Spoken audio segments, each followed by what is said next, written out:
হয়ে তার জাতির জন্য চিন্তা করলো, একটা পিপিলিকা হয়ে তার জাতিকে বাঁচিয়ে দিল। আর আমরা মানুষ হয়ে আমাদের জাতির জন্য চিন্তা করি না, আমরা বলি না। আপনার পাশে যার বাড়ি আছে ওই লোকটা আপনি কিনা গাঁজাতে মদে বেনামাজি হয়ে সারা জীবন থেকে গেল, আপনি কোনদিন আপনি নামাজের জন্য বলছেন না, কারণ আপনি কি মানুষ হতে পেরেছেন? আপনি কি মানুষ? নিজেকে নিজে কখনো আমাকে মনে হয় কি যে আমি কি মানুষ? শুধু মানুষের হাত মানুষের পা নিয়ে শুধু মানুষ হওয়া যায় না, মানুষের হাত মানুষের পা মানুষের চোখ মানুষের বডি দেহ নিয়ে শুধু মানুষ হওয়া যায় না। মানুষ হতে গেলে মনুষ্যত্ব অর্জন করতে হয়, মানুষের যে গুণটা থাকে তবে সে মানুষ, তবে সে মানুষ। তাহলে পিপিলিকা হয়ে তার জাতির জন্য চিন্তা করলো, আমরা মানুষ হয়ে আমাদের জাতির জন্য চিন্তা করছি না। আমাদেরকে দাওয়াত দিতে হবে, হকের দাওয়াত। আমাদেরকে দাওয়াত দিতে হবে কার? হকের দাওয়াত দিব। আর কার জন্য দাওয়াত দিব? মানুষকে দেখাবার জন্য, ইমাম সাহেবকে দেখাবার জন্য ছিল না, কার জন্য? আল্লাহর জন্য আমাদেরকে দাওয়াত দিতে হবে। কার জন্য? আল্লাহর জন্য আমাদেরকে দাওয়াত দিতে হবে, আল্লাহর জন্যই আমাদেরকে দাওয়াত দিতে হবে। আল্লাহ রাব্বুল আলামিন বলেছেন সূরা আল ইমরান সূরা 10 সূরা নাম্বার 3 আয়াত 110, আল্লাহ বলেন কুনতুম খায়রা উম্মাতিন উখরিজাত লিন-নাস। আল্লাহ বলেন যে তোমরাই হলো শ্রেষ্ঠ জাতি, তোমরাই হলো মূল জাতি। তোমাদের উত্তর ঘটানো হয়েছে কেন? তা'মুরুনা বিল মা'রুফ, মানুষকে সৎ কাজের আদেশ করবে এবং অন্যায় কাজ হতে মানুষকে তোমার বাধা প্রদান করবে। তুমিনুনা বিল্লাহ, আল্লাহর প্রতি যেন তোমাদের বিশ্বাস থাকে, ঈমান থাকে। আল্লাহ বলেন সূরা আল ইমরান আয়াত 104, আল্লাহ বলেন ওয়ান্তাকুম মিনকুম উম্মাতুন ইয়াদউনা ইলাল খায়রি ওয়া ইয়া'মুরুনা বিল মা'রুফ ওয়া ইয়ানহাউনা আনিল মুনকার। আল্লাহ বলেন যে তোমাদের মধ্যে এমন একটা দল থাকা উচিত, তোমাদের মধ্যে এমন একটা দল থাকা দরকার যারা মানুষকে সৎ কাজের আদেশ করে এবং অন্যায় কাজ হতে মানুষকে বাধা প্রদান করে। আল্লাহ বলেন উলাইকা হুমুল মুফলিহুন, তারাই হলো সফলকাম। শুধু তাই নয়, আল্লাহ রাব্বুল আলামিন বহু আয়াত আল্লাহ বলেছেন, কি বলেছেন? মান আহসানু কাওলাম মিম্মান দাআ ইলা আল্লাহি ওয়া আমিলা সালিহান ওয়া ক্বালা ইন্নানি মিনাল মুসলিমিন। ওই ব্যক্তির কথার চেয়ে কার কথা উত্তম হতে পারে যে আল্লাহর প্রতি দাওয়াত দেয় এবং বলে নিজে সৎকর্ম করে এবং বলে যে আমি মুসলিমদের অন্তর্ভুক্ত। ওই ব্যক্তি হচ্ছে আল্লাহর কাছে উত্তম সফল, সে কামিয়াব। কিন্তু আজকে আমরা দুঃখের বিষয় হচ্ছে যে আমরা দাওয়াতে পিছিয়ে আছি। আমরা মনে করি যে ইমাম সাহেব, আমরা মনে করি বক্তা, আমরা মনে করি যে তালিবে ইলমের শুধু দাওয়াত দিবে, ইমাম সাহেব শুধু দাওয়াতের কাজ করবে, আমরা শুধু বসে বসে শুনবো। জি না, আপনার যতটুকু ইলম আছে আপনি ইলম অর্জন করেন, ইলম থেকে আপনি কোনো পিছিয়ে আছেন, আপনি ইলম অর্জন করেন এবং মানুষকে দাওয়াত দেন। আর আপনি যদি দাওয়াত থেকে আপনি যদি পিছিয়ে থাকেন, আমরা যদি পিছিয়ে থাকি, তাহলে কিয়ামতের ময়দানে আমাদেরকে জবাবদিহি করতে হবে। প্রত্যেকে দায়িত্বশীল, মাথায় আমাদেরকে রাখতে হবে, এই কথাটাকে রেখে দিতে হবে যে আমার প্রত্যেক মানুষ আমার দায়িত্বশীল। হ্যাঁ, একটা কথা কি, আমরা যে মানুষকে দাওয়াতের দিকে নিয়ে আসবো, আমরা যে মানুষকে নিয়ে আসবো সত্যের পথে, কিন্তু দাওয়াত আমরা করবো আল্লাহ জন্য, হকটা যখন মানুষের সামনে তুলে ধরবো, কিন্তু অনেক মানুষ মেনে নিবে না, অধিকাংশ মানুষই মেনে নিবে না। হ্যাঁ, মেনে নিবে না। এই জন্য লোকমান তার ছেলেকে বলছে, কি বলছে?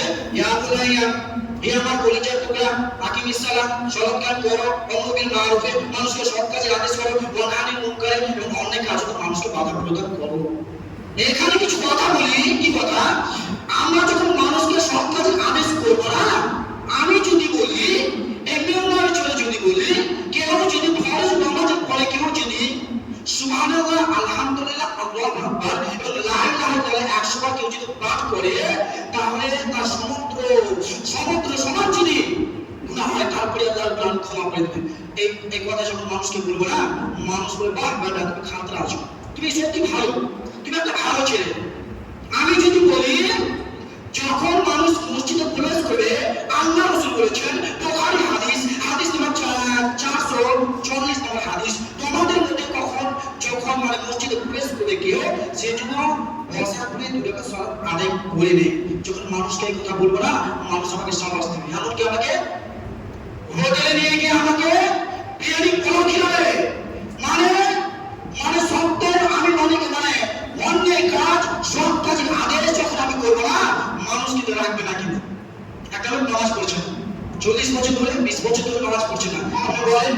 যে ভাই নামাজ পড়তে হবে, মুসলিম ঘরে জন্ম নিচ্ছে, আমাদের সালাত আদায় করতে হবে, বলে পড়বো, কিন্তু লাগবে না।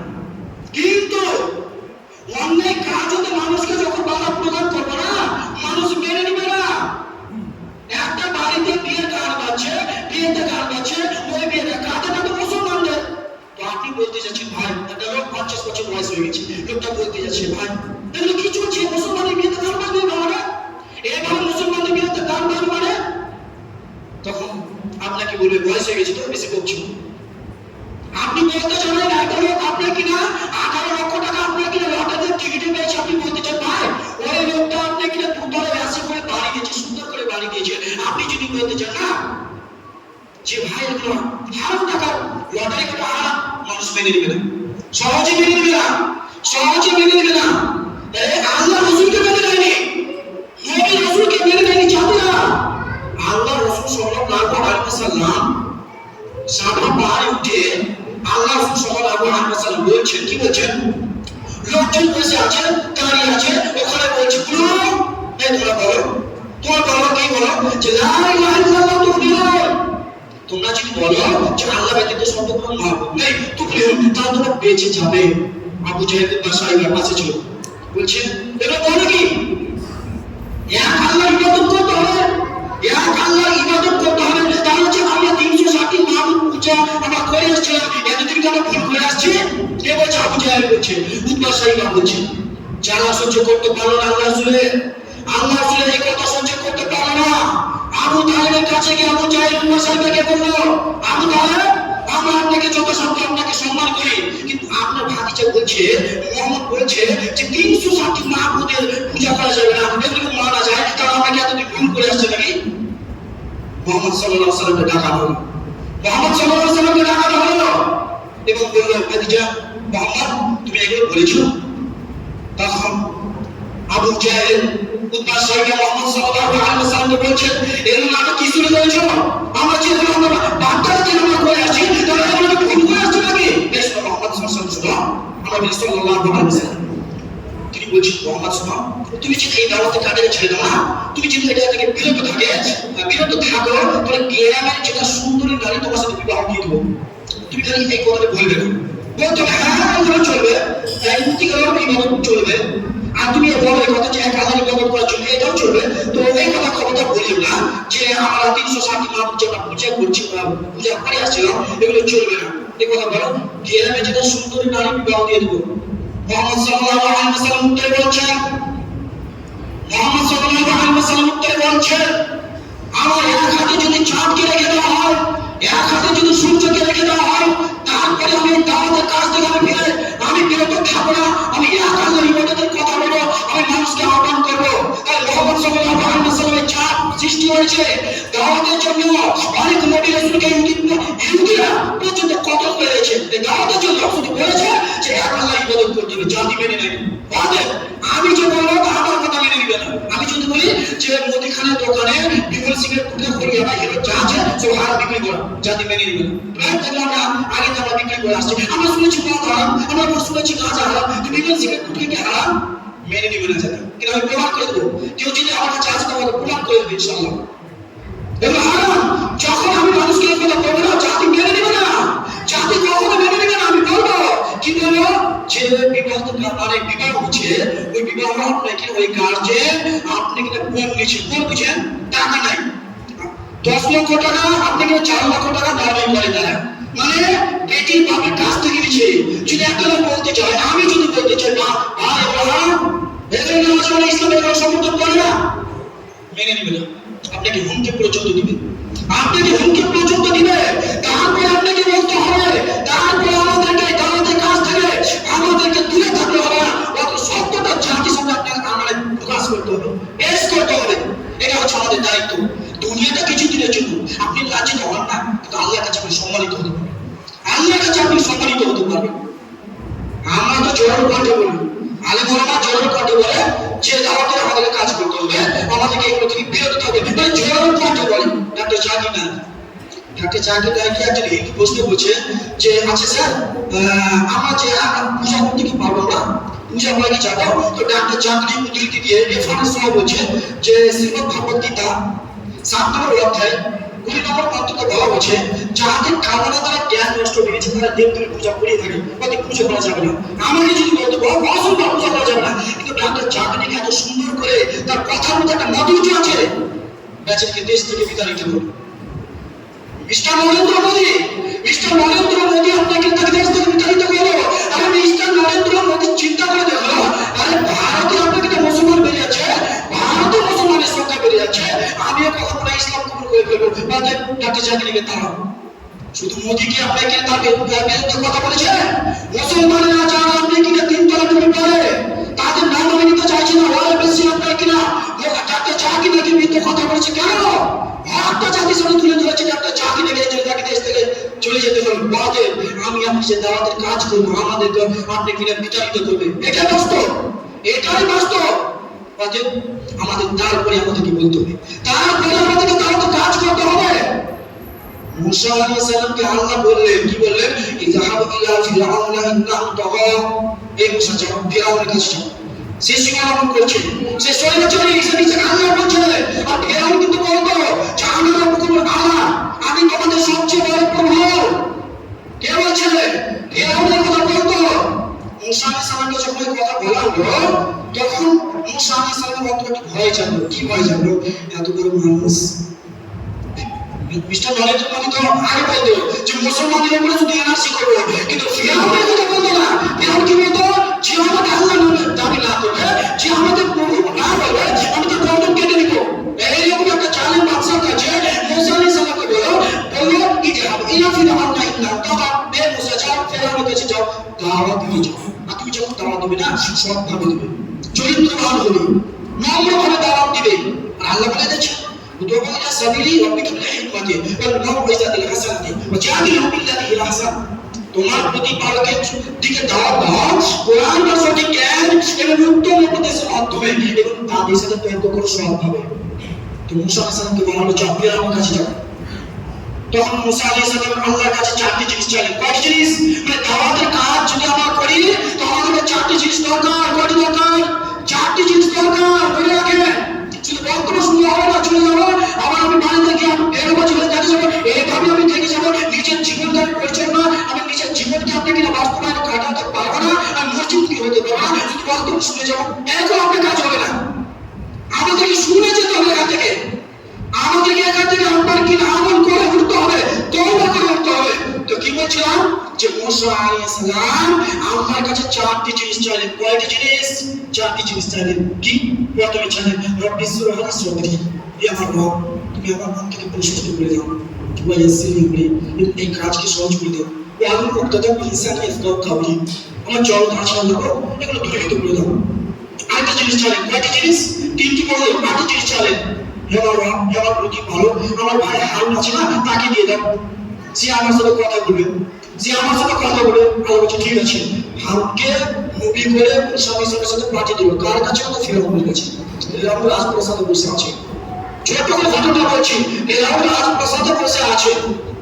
তো গিয়ে বলছে যে নিখিল জগতের মালিক, মুসা আলাইহিস সালাম বলছে ফিরআউনকে গিয়ে, নিখিল জগতের মালিক আমাদের 2 ভাইকে রাসূল করে নিযুক্ত করেছেন, তোমার কাছে পাঠানো হয়েছে। আপনি কি সংসদ পরিস্থিতি নীতি অবলম্বন করতে আগ্রহী? আমি কি আপনাকে আপনার প্রয়োগ বলে দেব যাতে করে আপনি তার প্রতি বিনীত হতে পারেন। আমাদেরকে ওই মাধ্যমে জানানো হয়েছে যে ওই ব্যক্তির জন্য নির্ঘাত শাস্তি রয়েছে যে তার বিশ্ব জগতের প্রভুকে অস্বীকার করবে। যখন এই কথা বলল তখন ফিরআউন বলল মুসা তোমাদের আমার প্রভুকে, তোমাদের আমার রবকে। মুসা আলাইহিস সালাম বললেন আমাদের রব যিনি প্রতিটা জিনিসকে সৃষ্টি করেছেন এবং তার চলার পথ ঠিক করে দিয়েছেন, এবং আকাশ পৃথিবী ও মহাবিশ্বের পরিচালক, তিনি মালিক ও পরিচালক।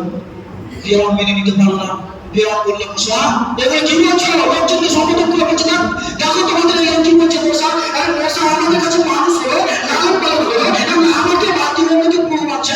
মুসা তুমি তো বড় করতে হবে মুসা, কেন তোমাদের সবাই কি বলছে? এটা তোমাদেরকে আপনাকে না দেশ থেকে বিতাড়িত করতে চাইছে। ফিরআউন বলছে, ফিরআউন বলছে যে তোমাদেরকে দেশ থেকে বিতাড়িত করতে চাইছে, এসেছে এই জন্য। তখন মুসা আলাইহিস সালাম বললেন যে তোমার যদি বিবেক বুদ্ধি থাকতো, তোমার যদি জ্ঞান বিবেক বুদ্ধি থাকতো তাহলে তুমি আমার কথা বলতে না। ফিরআউন বলল, কি বলল? যে মুসা তুমি যে এই কথা বললে তুমি যে এই কথাগুলো বললে, তো আমাদের অতীতের লোকেরা তো এইসব কথা কখনো শুনেনি, তাদের অবস্থা কি হবে? মুসা আলাইহিস সালাম বললেন আল্লাহ ভুল করে না, ভুলেও যান না। তাদের বিষয়ে অবহিত, তাদের কাছে তার কাছে লিপিবদ্ধ। যখন মুসা আলাইহিস সালামকে কথাতে পারছে না, বলতে পারছে না, ফিরআউন গর্জনে বলল মুসা তুমি যান, তুমি যদি আমাকে ছাড়া অন্য কাউকে না মারো তাহলে আমি তোমাকে অবশ্যই কারাগারে নিক্ষেপ করবো। মুসা আলাইহিস সালাম বললেন ফিরআউন আমি যদি তোমাকে কিছু নিদর্শন দেখাতে পারি তাহলে তুমি ঈমান আনবে? তুমি কি ঈমান আনবে? আমি আর যাচ্ছি লোককে কেন সবাই যদি আমাকে লক্ষ্য রাখতে হবে। মানে জাস্ট আমি এটা বুঝাতে চাইলাম যে এত বড় একটা জালেম বাচ্চার কাছে মুসা আলাইহিস সালামকে পাঠানো হলো ফেরাউনের কাছে। তাও দেখেন সে দাওয়াতের কাজ করেছে, প্রত্যেকটা নবী রাসূলকে দাওয়াতের জন্য পাঠিয়েছে, প্রত্যেকটা নবী রাসূল এই কথা বলেছেন ওয়ালাকাদ বা'আসনা ফি কুল্লি উম্মাতিন রাসূলান আন ই'বুদুল্লাহ। প্রত্যেকটা নবী রাসূল এই কথা বলেছে কি যে তুমি এক আল্লাহর ইবাদত করো। তো কাদের কাছে গিয়ে? তার উম্মতের কাছে গিয়ে এই কথা বলেছে যে তুমি এক আল্লাহর ইবাদত করো। কোন নবী রাসূলকে বলেছে যে আল্লাহর ইবাদত করো? কার কথা বলেছে? আল্লাহর কথা বলেছে। আল্লাহর জন্য তারা আমাদের কাজ করছে। কিন্তু আজকে আমাদের সমাজের অবস্থা আপনি দেখতে চান, আপনি যদি যারা দাওয়াতের কাজ করে তার মধ্যে একটি দাওয়াতের কাজ করে যারা আলেম ওলামা, যারা বক্তা, যারা আপনি কিনা যারা বক্তৃতা করে তারা কি অধিকাংশ আলেম, অধিকাংশ বক্তা হয়, কিন্তু আল্লাহ যদি তার দাওয়াতের কাজ করে না, আমি প্রমাণ করে দেব দাওয়াতের কাজ করে না। তারা মানুষকে দেখানোর জন্য, তারা নিজের বিবির জন্য, নিজের ছেলেমেয়ের জন্য, নিজের বিবির জন্য, নিজের ছেলেমেয়ের জন্য তারা বক্তৃতা দিয়ে বলেন, তারা আল্লাহর জন্য কাজ করে না, তারা আল্লাহর জন্য কাজ করে না। তারা সমাজকে দেখাতে চায় দেখো আমি কত বড় বক্তা, তারা সমাজকে তার লোককে তার আপনি কিনা সাথীদেরকে দেখাতে চায় যে আমি কত বড় বক্তা। আমি তার কথা বলে যারা বড় বড় কিসসা কাহিনী দিয়ে তারা জাতিকে আপনাকে বিভ্রান্ত করার চেষ্টা করে। আর এই জন্য আল্লাহ সাল্লাল্লাহু আলাইহি ওয়াসাল্লাম বলেছেন, কি বলেছেন? আল্লাহ বলছেন আনাস বিন মালিক রাদিয়াল্লাহু তাআলা থেকে বর্ণিত তিনি বলেন রাসূল সাল্লাল্লাহু আলাইহি ওয়াসাল্লাম বলেছেন রাআইতুল লাইলাতা উসরিয়া বিহি জান্নাহ তুকরাজু সাফাহু বিমাতাল জান্নাহ। আল্লাহ বলছেন আমাকে যখন শবে মিরাজে নিয়ে যাওয়া হয় তখন আমি কিছু লোককে দেখতে পেলাম তাদের আগুনের কাঁচিটা কেটে দেওয়া হচ্ছে, জিহ্বাটাকে কেটে দেওয়া হচ্ছে। এখন তোমার হামলা যাচ্ছে না। আমি জিবরাইলকে জিজ্ঞাসা করলাম, আল্লাহ বলছেন যে আমি জিবরাইলকে জিজ্ঞাসা করলাম আল্লাহ জিবরাইল কেন এদেরকে শাস্তি দেওয়া হচ্ছে, আগুনের কাঁচিটা কেটে দেওয়া হচ্ছে?